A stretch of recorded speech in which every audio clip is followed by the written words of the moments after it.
વિરનરમાં દક્ષિણ ગુજરાત યુનિવર્સિટી કે જે રેગિંગની ઘટનાને લઈ ફરી એક વખત હવે વિવાદમાં આવી છે. વિજય આહિર નામના વિદ્યાર્થીએ અન્ય ડિપાર્ટમેન્ટની વિદ્યાર્થીનીને જાહેરમાં જ હાથ જોડાવી અને માફી માંગવા માટે મજબૂર કરી હતી અને રેગિંગ કર્યાનો પણ આરોપ લાગ્યો છે. એટલું જ નહીં, વિદ્યાર્થીને પોતાની લેખિત અને મૌખિક ફરિયાદમાં વિદ્યાર્થીએ તેના ઘરમાં ઘૂસી મારવાની પણ ધમકી આપી હોવાનો ઉલ્લેખ કર્યો.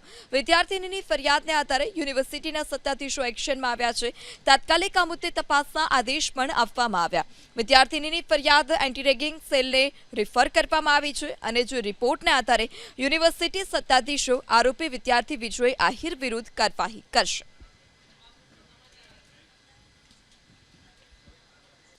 વિરનરમાં દક્ષિણ ગુજરાત યુનિવર્સિટી કે જે રેગિંગની ઘટનાને લઈ ફરી એક વખત હવે વિવાદમાં આવી છે.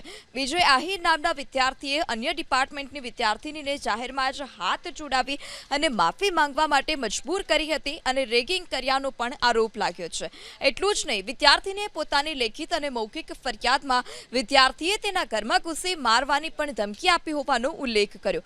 વિદ્યાર્થીનીની ફરિયાદને આધારે યુનિવર્સિટીના સત્તાધીશો એક્શનમાં આવ્યા છે. તાત્કાલિક આ મુદ્દે તપાસના આદેશ પણ આપવામાં આવ્યા. વિદ્યાર્થીનીની ફરિયાદ એન્ટી રેગિંગ સેલને રિફર કરવામાં આવી છે અને જો રિપોર્ટને આધારે યુનિવર્સિટી સત્તાધીશો આરોપી વિદ્યાર્થી વિજય આહિર વિરુદ્ધ કાર્યવાહી કરશે.